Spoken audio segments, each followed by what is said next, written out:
I'll see what good it is. The cops will never let anything like that walk down the street. What could the police or anybody do against an army like them? Hey everyone, Matt here. I've been trying to get this review out for months, so let's just jump right into talking about Terminator: Dark Fate. Released in the fall of 2019, Terminator: Dark Fate is the sixth theatrical movie in the Terminator franchise, and at least the second attempt to reboot it. The film was a hit with critics and audiences, which is no surprise, since it came from the director of Deadpool, but it was also a box office bomb, making only $261 million against a $185 million budget. And before we start the movie, I would like to make one thing very clear. There are some people on the internet who, though they might not admit it to others, or even themselves, hate this movie because it has women and people of color in its starring roles. And while I will be ripping on the movie myself, it's either all in good fun or for the sake of legitimate film criticism. I will not be doing so out of prejudice. If you're watching this review to justify your hate, please go elsewhere. Alright, sorry to get serious on you guys for a second there. Let's now have some fun as we watch Terminator: Dark Fate. So after footage of Sarah Connor's therapy session from Terminator 2 and a recap of the prevented Skynet future, the movie opens with a post-Terminator 2 John and Sarah relaxing in a cabana in Guatemala, but then John gets killed by a T-800 that Skynet sent back. The movie then flashes forward to 2020. Oh no! And a cybernetically enhanced human named Grace emerges from a time bubble after she beats up the thugs harassing her and the couple that saved her. We meet our protagonist, Danny Ramos. As Danny leaves her apartment complex that morning, the Rev 9 Terminator, sent by Legion, emerges from a time bubble and steals her father's appearance to kill her at work. But Grace stops and fights off the Rev 9, and it drives after Grace and Danny when they try to escape. And when it seems like the Rev 9 has them cornered, Sarah Connor shows up and blows it to Kingdom Come. And after Grace, Danny, and Sarah join forces, Sarah reveals how she knew where the Rev 9 would be. I get these texts. Precise GPS coordinates, dates, times. They always end with the same two words: for John.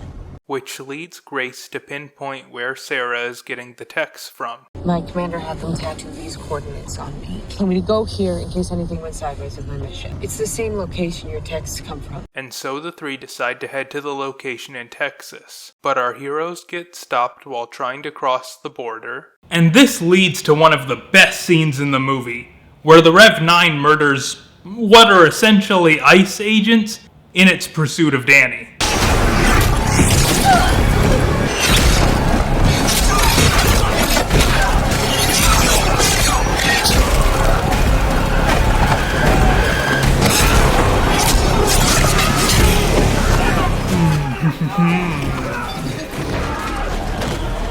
If you'll excuse me for a moment. Where do they take the new prisoners? They're called detainees, and they're taken to the south end holding area for processing. Ooh, Grace, please. I just finished. Anyway, after escaping from the concentration camp, Grace flies the rest of our heroes to the coordinates, and we meet who's been messaging Sarah all these years.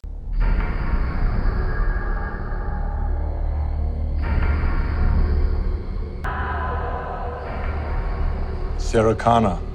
It's the T-800 who killed John, who now lives as a normal man named Carl. I know some people didn't like this development, but I do. Sure, it's kinda funny seeing the super cool T-800 living a cushy domestic life, but the film is aware of that. There's much more to it than just picking the right color. It's the texture, the weight of the material. One wrong choice, it can destroy the look of the entire room. There was this one customer that came to me. He wanted to have solid colored drapes in a little girl's room. I said, don't do it. You need butterflies, polka dots, balloons. And I think this is a great step for the series to take. Beyond just how awesome it is to see Arnold and Linda Hamilton together again, I like it because it brings up a lot of questions. Can Carl ever atone for what he did to Sarah? Especially with Sarah slowly forgetting John's face? Can Carl ever properly thank Sarah? Since her destroying Skynet allowed him to discover his humanity,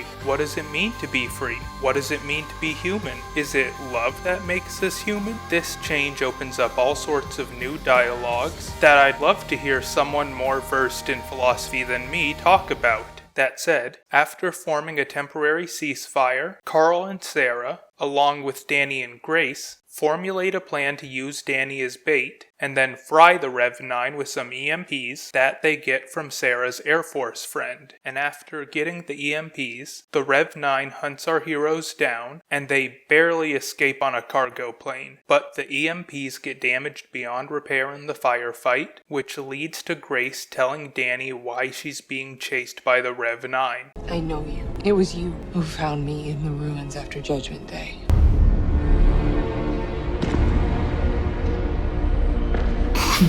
Oh no! We should be fighting the machines. We can destroy it. Are we supposed to lie down and die because some machine decided it? Is that our fate? Aw, did you get your mom to Not braid your fate. hair for you? That you taught me to hope, like you saved and taught the others. And we took our world back. Let's talk about this scene.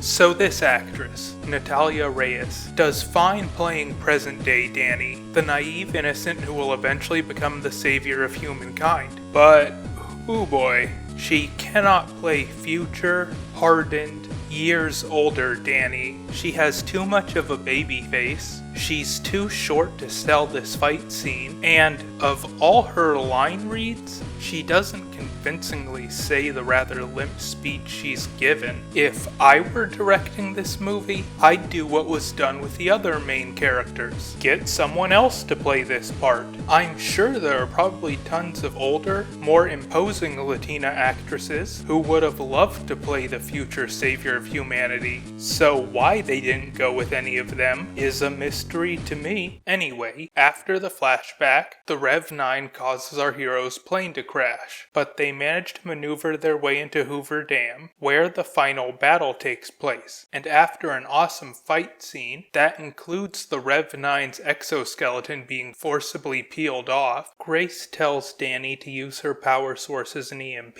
and Carl forces it into the Rev-9's head, which results in all three of their deaths. And with the Rev-9 terminated, the movie closes out with Danny watching a young Grace on a playground, and Sarah vowing to teach her how to be stronger before they drive off. So that was Terminator: Dark Fate. It didn't deserve to bomb. Let's get the bad out of the way. The ADR is noticeable in some parts. The effects are sometimes a little wonky, and yeah, you could say that about the first two movies too. And that scene with future Danny is comical in its execution. But man, is there a lot of good. The plot is probably the best since the first two movies. The score is one of the best in the series, and the action scenes are really creative. The Rev-9 is also my favorite Terminator antagonist since Arnold. I really like that it acts like a sociopath. Sociable and calm one moment, a literal monster the next, and some of the imagery with it comes straight out of a nightmare. Major props to Gabriel Luna for a performance that can rival two veteran actors returning to arguably their most iconic roles. That said, Arnold and Linda Hamilton are incredible in this. They haven't missed a beat since the original movie, and if anything, I think they've really grown with these characters. They're the heart and soul of this series, and if this ends up being their last outing in this franchise, I would be fine with that. They brought everything to this film, and any scene with either of them is a delight. So do I recommend this movie? Yes. Definitely. It may not have done well enough in theaters, but there's still hope for a sequel if it sells well enough on home video. And after all, there's no fate but what we make for ourselves. So that was my review of Terminator: Dark Fate. Thank you so much for watching, and If you're worried about the next review, don't worry. I'll be back. Hello everyone, it is Matt again, doing the Arnold accent that everyone does. If you liked this video, give it a like, share with whoever you think will enjoy it, and subscribe to my channel. If you really liked the video, please consider supporting my bulging biceps on Ko-fi or Patreon. You can also follow my Twitter or Instagram, where I will governate all the updates on my videos. Thank you again, and I actually have more respect for Arnold than this impression would let on.